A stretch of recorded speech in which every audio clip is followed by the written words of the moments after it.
Hello everyone, and before we get into this episode of Stuff Explained, I'd like to kindly ask you to go on and leave some reviews, throw some stars my way, preferably 5. That's the general range I want to keep things in.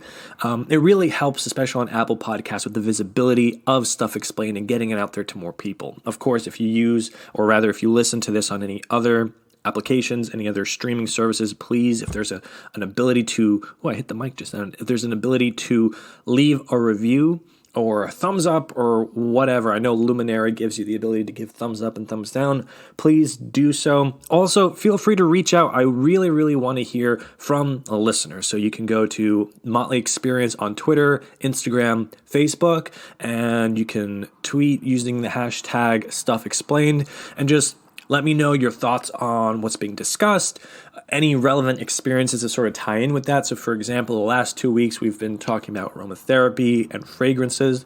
What are your favorite essential oils? What are your favorite scents? Just really get that dialogue going and just to get that feedback so I can help make these episodes better and more interesting, more entertaining, cover more relevant topics, I guess, to what people are really looking to hear. So, yeah, with that being said, let's get into... actually, I do have a question for you guys. So you see, I'm a book lover. I love reading. Over the few months ago, I got an e-reader. So I got an Amazon Fire, and I've been downloading some books onto that. Now, if there's a book I really, really want to read and I'm interested in reading, then what I'll do is I'll buy the physical book. But I kind of had this weird moment where I realized, hey, I'm not the kind of person who really goes back and rereads books.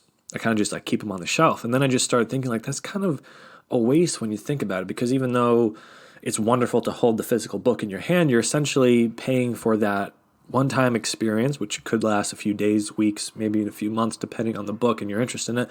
And then it's just on a shelf, essentially gathering dust, and you just look at it once in a while and reminisce about the memories. And there's a wastefulness in there that bothers me a bit, but at the same time, I feel strange not buying books, and I already have so many. So I just want to get your opinion. What do you guys do? Do you prefer buying books? Do you go to the library? Do you download ebooks? Do you rent? What do you do? How do you feel about physical book collections, about putting them up? When I was younger, I had this dream, and I still do, to building this library essentially for family and friends to enjoy, and especially for my future potential children and grandchildren to sort of read the books that I read. And that's kind of the idea behind it, this forming that sort of bond and connection over these stories. But I'd really like to hear your thoughts on that. So the Motley Experience, check us out on Twitter, Instagram, Facebook, and just let me know using the hashtag StuffExplained. What do you do with books? How do you approach books? Okay, now we're going to get into the episode, which has absolutely nothing to do with books. Or does it?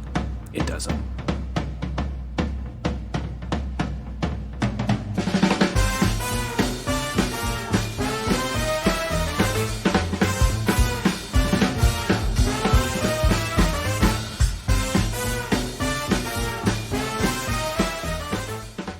Life is a journey of exploration, learning, and growth. Basically, the world is full of fascinating stuff.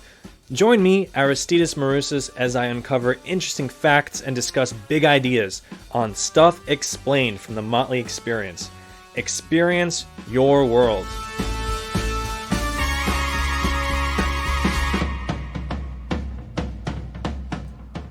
Hello, ladies and gentlemen. Welcome to episode 24 of Stuff Explained. And if you haven't caught on already, every third episode I like to talk about and share a big idea. And so I've covered a lot of big ideas around wellness, and this sort of fits under that category.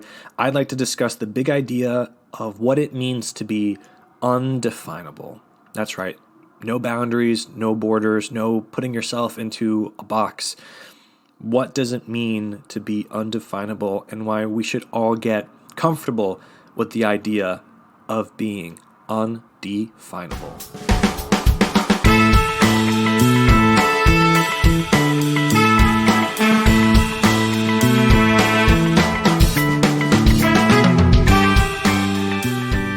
So growing up, we all wanted to fit into a certain group. When I was in middle school, for example, you had the goth group, you had the preppier group, you had the athletes group, and even the athletes were sort of subdivided into cross country, wrestling, basketball, whatever the sport was, they were kind of grouped into those sort of things. You had the music group, the drama group, especially in high school, and there were all these sort of subsections. And even today, if we look at the political climate, and this isn't anything new to today, you have Democrats, Republicans, independents, you have those who don't care.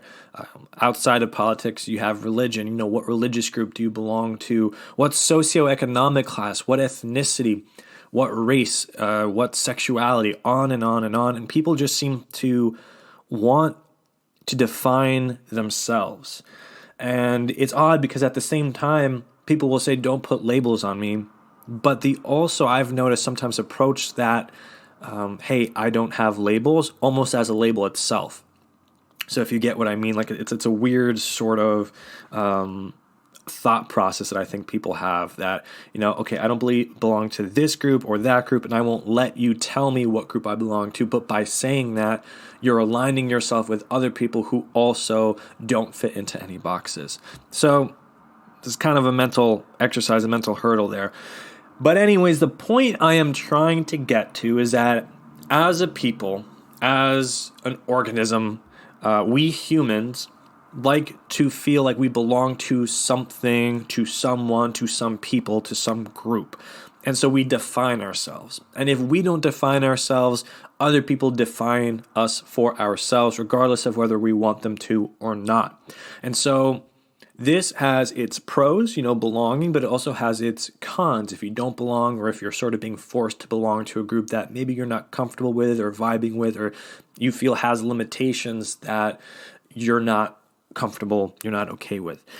And so this gets us to the big idea of being undefinable. And why it's okay to not fit inside a box. It's okay to have many layers. It's okay to like different things. It's okay to be different people at the same time. So just to tackle these one by one, it's okay to not fit into a box. It's okay to be a devout Christian who's also a Democrat, for example. They're out there. It happens. It's okay to be a poor working class, I guess, or lower socioeconomically, and be Republican when you wouldn't necessarily think that those things mesh together based on the platforms and where everything's at today. The list goes on and on and on. It's okay to be, for if there's any kids out there, if you're part of the cool group or the athletes group, it's okay to do that, but also like to play a musical instrument or be in drama club or something. It's okay to not fit 100% into any one box. And then moving on from that, it's okay to have many layers. And anytime I think about this, I think about that scene in Shrek where he talks about having many layers like an onion. It's what I always go back to. It's true about life. There is no definitive answer on anything. It's very rare where you can actually realistically find black and white answers to questions and to people.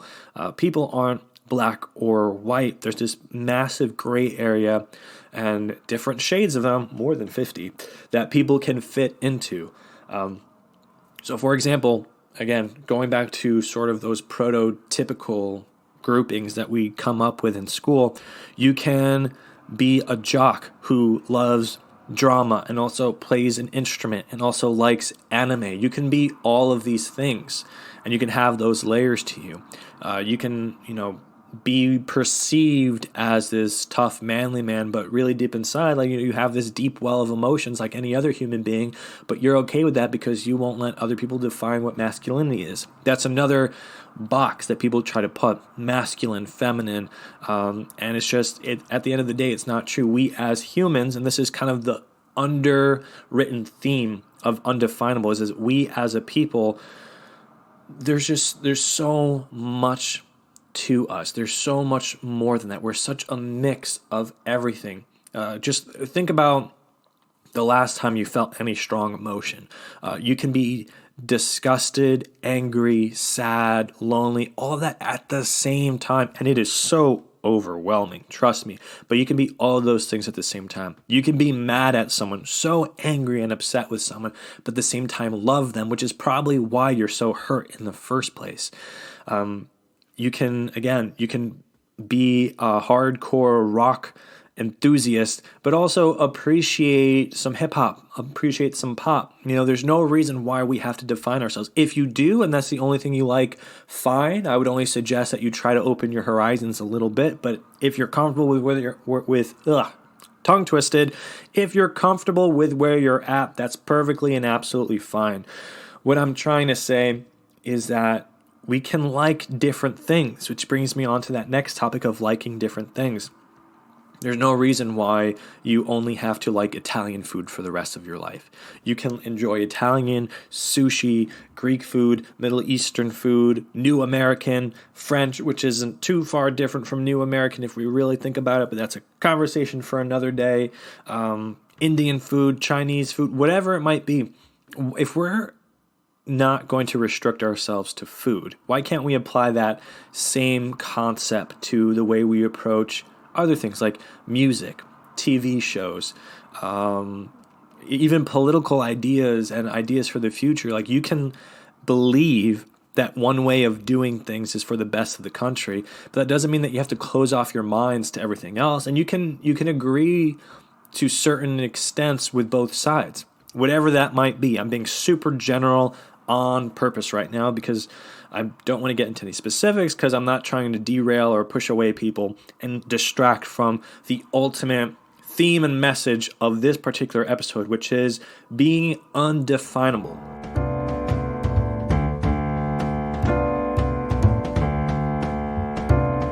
Psst, hey you. Yeah, you over there listening to Stuff Explained from the Motley Experience.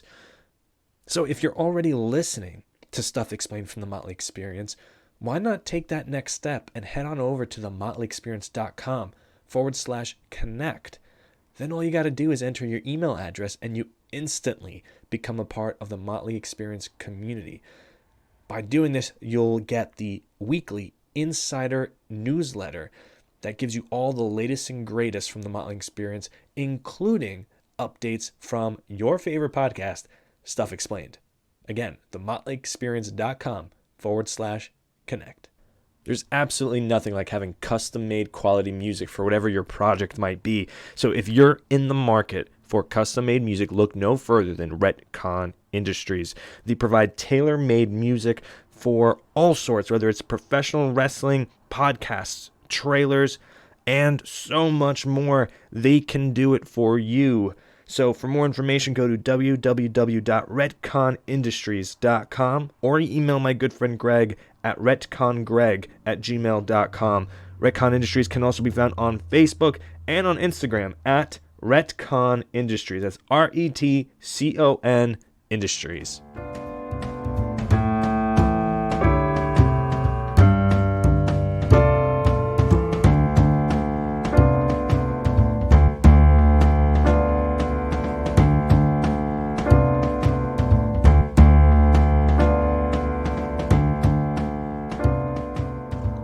We can be different people. You can be a father, a brother, a son, a friend, but that is not the extent of your identity. You are also you. The same thing goes for women, of course. You are not defined by your motherhood, by your sisterhood, by being a daughter, by being a lover, a girlfriend, whatever it might be. This is for both genders, essentially, and anywhere in between on that matrix. As people are sort of becoming more aware of the differences in people and their perceptions of themselves and others. But again, I don't want to digress too much down that pathway. You can be different people.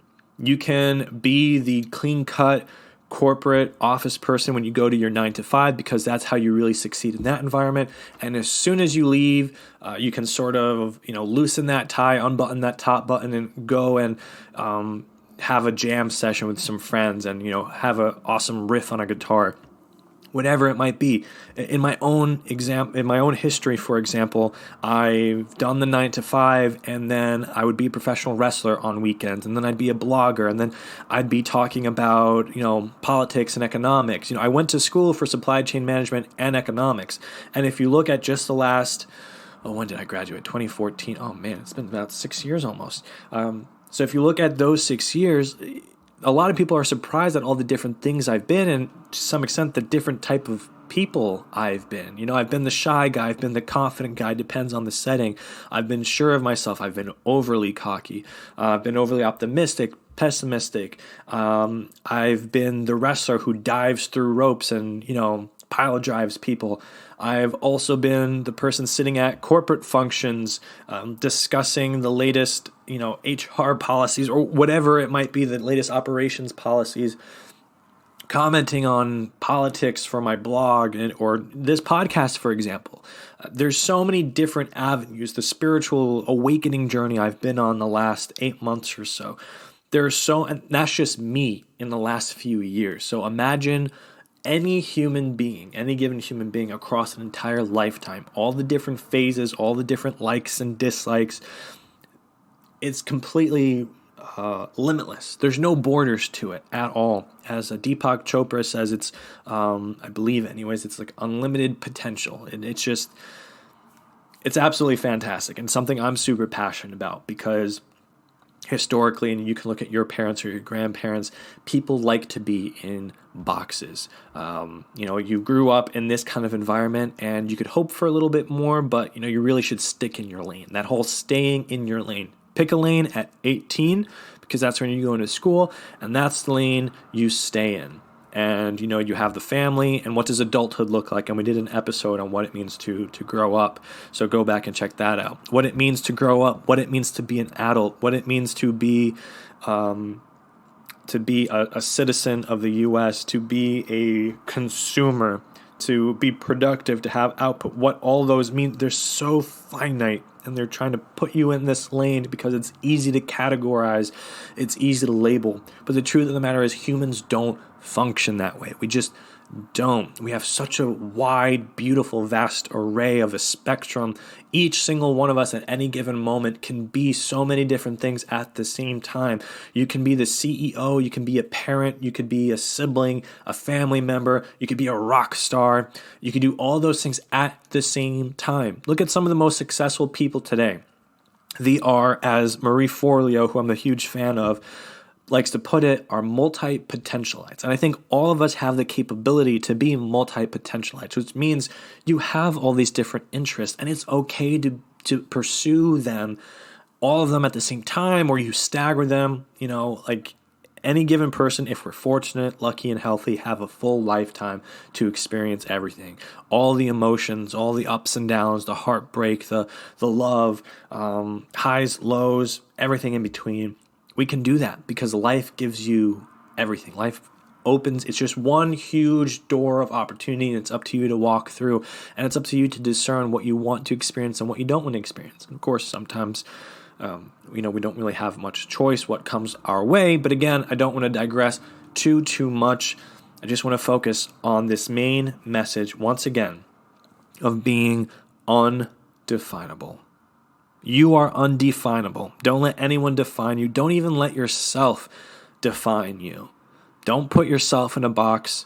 Don't put yourself in a corner. No one puts baby in a corner. Don't let anyone else do that to you either. Because at the end of the day, none of us really know our potential. No one really knows what the future holds for us. We don't know that. We don't have the answers. We only know what we might want to happen. At the end of the day, what we might want to happen may not be what's best for us. And it may not be what we want tomorrow or the day after tomorrow. So I think the lasting message that I want to leave this podcast on is let's approach life with more open-mindedness and curiosity. First and foremost with ourselves, because we are a mystery to ourselves. And there's something beautiful in that. Especially if you're kind of down in the dumps and you're like, this is it. It's not it. There are depths to you that you haven't even begun to explore yet. And that's the part of my journey that I'm on now, where I'm really just starting to see what is possible for me. I don't want to limit myself through negative self-talk and fear. Those are all natural things that come up, and I try to deal with them as they do, but let's explore myself when it comes to working out. Really quick, easy example. Instead of saying, oh, I want to look like this and lose that many pounds, it's good to sort of have those parameters, but really it's like, what am I capable of? How much weight can I lose? How healthy can I get? How jacked or shredded or whatever terminology you want to use, how can I get there? Like, what is the maximum for me? How quick? Just through curiosity. When you approach things through curiosity, they become almost a challenge, like a game. With this podcast, how many episodes can I do? How many people can I reach? How many downloads can I get to? How quickly can I get to a community?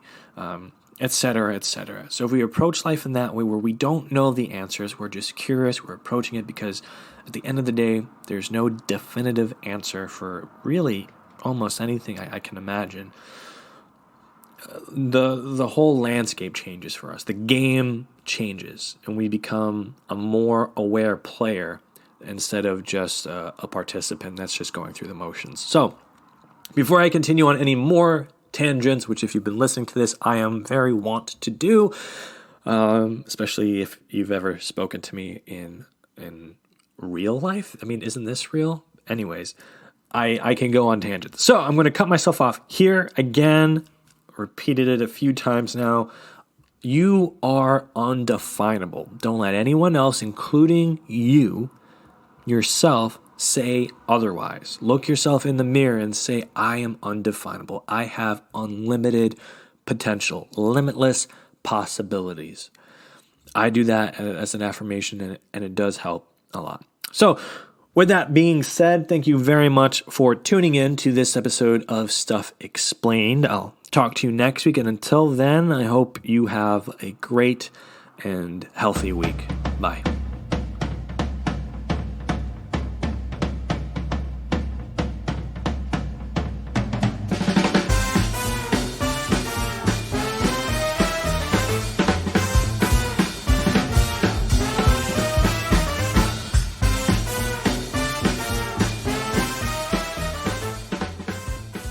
Stuff Explained is written and produced by me, Aristides Marusas. Music is produced by the talented Greg Massey of Retcon Industries. Visit themotleyexperience.com for more thoughtful original content, and you can also find links to the sources used for each episode of Stuff Explained. Like us on Facebook at The Motley Experience, follow us on Twitter and Instagram at Motley Experience, and use the hashtag Stuff Explained. If you liked this episode, leave a review, subscribe, and share with a friend. Thank you for listening.